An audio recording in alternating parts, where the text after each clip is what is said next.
우리들 교회 아침 묵상입니다.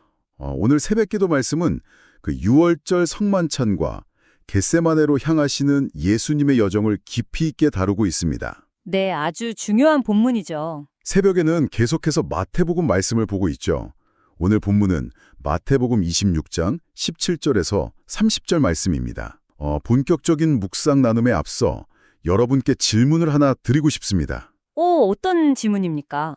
만약 여러분이 상상조차 하기 힘든 끔찍한 고통을 코앞에 두고 있다면 그 고통을 조금이나마 덜어줄 마취제를 기꺼이 거절하실 수 있습니까? 사실 쉽지 않은 일이죠. 거의 불가능에 가깝습니다. 그렇죠. 그런데 오늘 본문 속에서 예수님은 왜 그 유혹을 끝내 거부하셨는지 그 깊은 이유를 오늘 함께 파헤쳐 보겠습니다. 하나님의 말씀으로 오늘 하루를 활기차게 시작하실 수 있도록 이 귀한 말씀을 깊이 나눠보겠습니다. 네. 오늘 본문은 단순한 역사적 기록을 넘어섭니다. 유월절 식탁에서 시작해 어두운 감람산으로 이어지는 이 여정은 겉보기에는 실패와 배신으로 가득 찬 것처럼 보입니다. 네네. 인간적인 눈으로 보면 완전히 실패한 여정이죠. 맞습니다. 하지만 그 이면을 들여다보면 우리의 연약함과 밑바닥을 완전히 덮어버리시는 아주 놀라운 구원의 메커니즘이 숨겨져 있습니다. 그 구원의 메커니즘이요. 오늘 설교하실 때 그 예루살렘의 다락방 문화를 짚어주셨잖아요. 저는 그 배경 이야기가 참 흥미로웠습니다. 그 부분 참 재밌었죠. 네, 제자들이 유월절 음식을 준비하기 위해 예수님께 장소를 묻자 예수님은 성 안에 아무에게나 가서 다락방을 요구하라고 하셨죠. 그 당시 예루살렘 사람들은 유월절 절기가 되면 수많은 순례객에게 2층 다락방을 무료로 내어주고 심지어 식사 세팅까지 해두었다고 하셨죠. 아름다운 환대 문화입니다. 그리고 손님들은 그 공간을 내어준 것에 대한 고마움의 표시로 유월절에 잡은 양가죽을 선물로 남겼습니다. 양가죽을 주는 상식적인 문화가 있었군요. 네. 그런데 여기서 우리가 주목해야 할 것은 이 소박한 마가의 다락방이 갖는 영적인 의미입니다.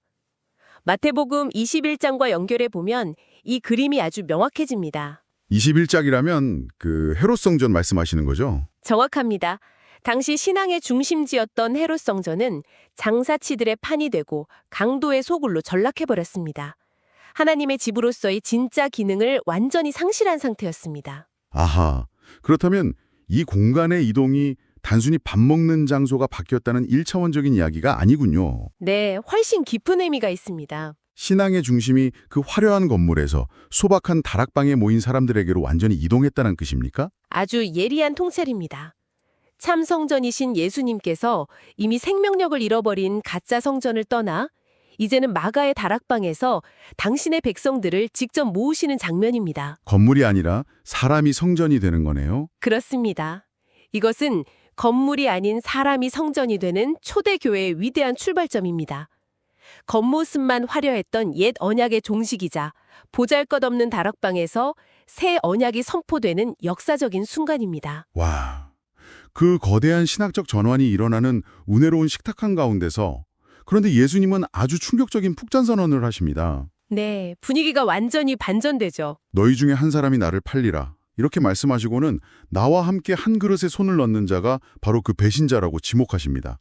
오늘 설교하실 때 유대인들의 이 식사 문화에 담긴 의미를 자세히 설명해 주셨죠? 네, 한 그릇에 손을 넣고 음식을 나눈다는 것은 그냥 한 상에서 밥을 먹는 정도가 아닙니다. 단순한 식사가 아니군요. 그렇습니다.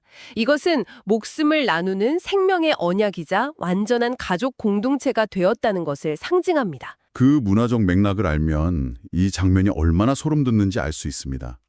예수님은 가룟 유다가 속으로 어떤 마음을 품고 있는지, 은 30에 자신을 어떻게 팔아넘길지 이미 완벽하게 다 알고 계셨잖아요. 네, 전부 아셨습니다. 그럼에도 불구하고 그 배신자의 손이 당신과 함께 그 생명의 바구리에 들어오는 것을 허락하셨습니다. 와, 창조주이신 주님께서 피조물의 가장 타락한 배신을 친히 받아내신 거네요. 맞습니다. 연약함을 몸소 감당하신 겁니다. 그런데 여기서 정말 많은 성도님들이 풀기 어려워하는 숙제가 하나 등장합니다. 오늘 말씀드리면서 저도 깊이 고민하게 된 부분인데요. 네, 어떤 의문이시죠? 성경에 예언된 대로 예수님이 십자가에 팔리셔야만 인류의 구원이 완성되는 것이라면 가룟 유다는 그 거대한 하나님의 구원 계획에 그저 도구로 쓰임받은 것 아닌가요? 아, 자유의지와 주권에 대한 문제군요. 네, 어차피 누군가는 했어야 할 일이라면 유다 입장에서는 억울할 수도 있겠다는 생각이 듭니다. 신앙생활을 하면서 누구나 한 번쯤 부딪히는 아주 중요한 질문입니다. 오늘 목사님께서 설교 중에 이 부분에 대해 아주 단호하게 선을 그어주셨습니다. 네, 어떻게 정리해 주셨죠? 선하신 하나님은 절대로 악을 조장하지 않으십니다. 유다의 마음속에 배신의 씨앗을 심으신 분은 하나님이 아닙니다. 아, 하나님이 시키신 게 아니다. 단호하게 아닙니다. 유다의 행동은 철저히 자신의 자유의지와 은 30이라는 그 탐심의 결과입니다. 향유 옥합을 깬 여인을 보며 아까워했던 것도 결국 돈을 사랑하는 유다 본인의 악한 본성이었습니다. 그러니까 하나님이 유다를 조종하신 게 아니라 유다의 그 악한 선택조차도 하나님의 큰 구원 계획 안에서 사용되었을 뿐이라는 뜻이군요. 맞습니다.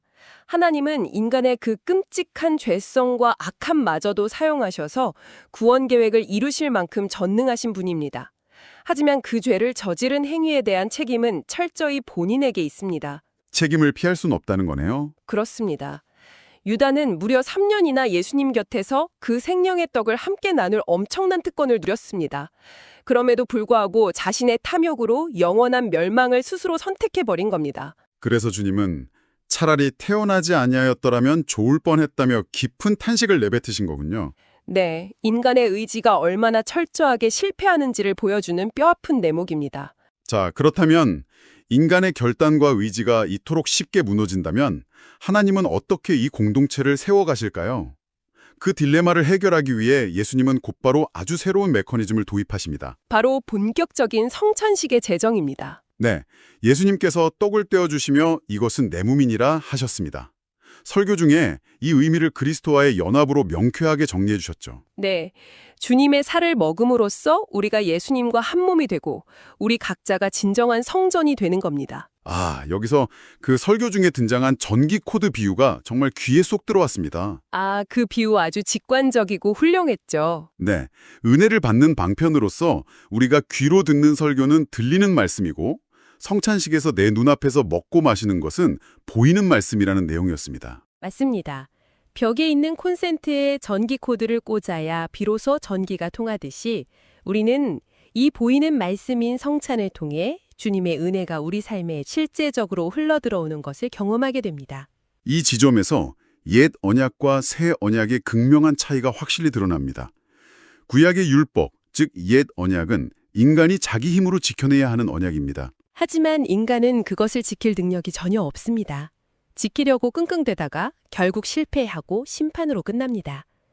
마태복음 25장에 나오는 헤롯 성전에 대한 7가지 화선언이 바로 그 처참한 결말입니다. 아, 율법의 한계군요. 네. 그래서 예수님은 이것은 죄의 사함을 얻게 하려고 흘리는 바 나의 피, 곧 언약의 피니라고 선포하십니다.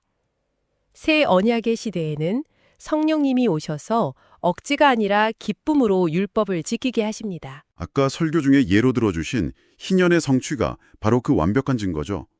레위기에 나오는 희년은 50년마다 내 재산과 노예를 다 풀어주어야 하는 법이잖아요. 네, 레위기의 끝판왕이라고 할 수 있는 법입니다. 이걸 내 힘으로 억지로 지키려면 불가능하죠.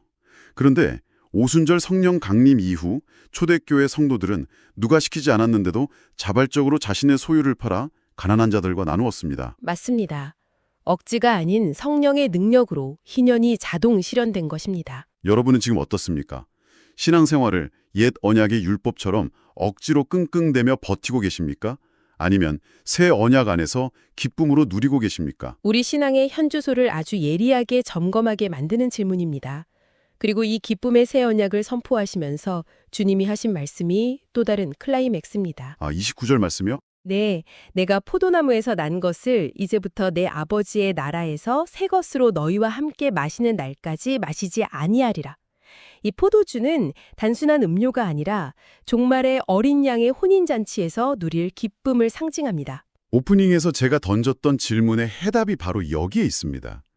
예수님께서 십자가 위에서 신 포도주를 거절하신 이유를 목사님이 아주 명쾌하게 짚어주셨죠. 네, 단순히 육체적 고통을 참아내겠다는 뜻이 아닙니다.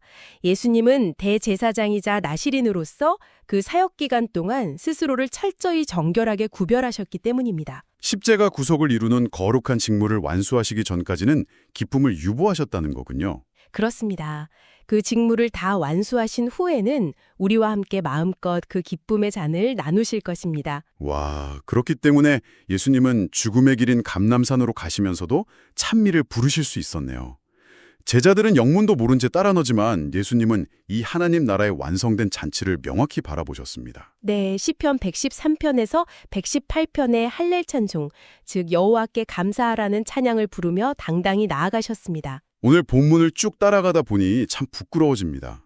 제자들은 다 주를 버려도 나는 안 버린다고 호언장담했지만 결국 다 도망갔습니다. 네, 우리의 결단이나 열심이 얼마나 무력한지 보여주죠. 그래서 오늘 말씀이 우리에게 주는 은혜가 큽니다. 신앙은 내 의지로 해내는 것이 아니라 먼저 부활하셔서 갈릴리에서 우리를 기다리시는 주님의 발자취를 연약한 모습 그대로 뒤따라가는 것임을 깊이 묵상하게 됩니다. 맞습니다. 나를 포기하지 않으시는 그 은혜만을 의지해야 합니다. 옛 언약의 화려한 건물을 버리시고 소박한 다락방에서 우리의 참 성전이 되어주신 주님. 가룟유다의 배신을 뻔히 아시면서도 생명의 떡을 떼어주신 주님. 네, 참으로 크신 은혜입니다. 오늘 묵상을 마무리하며 여러분께 이 질문을 남기고 싶습니다. 오늘 우리의 일상 속에서 주님이 허락하신 이 새 언약의 기쁨을 어떻게 누릴 수 있을까요? 내게 상처를 주고 배신한 나만의 가룟 유다 같은 사람에게 우리는 기꺼이 이 생명의 떡을 내어줄 수 있을까요? 내 의지와 결단이 꺾이는 순간마다 이미 갈릴리에 먼저 가서 나를 기다리시는 주님을 떠올려 보시기 바랍니다. 이 말씀을 붙들고 오늘 하루도 승리하십시오.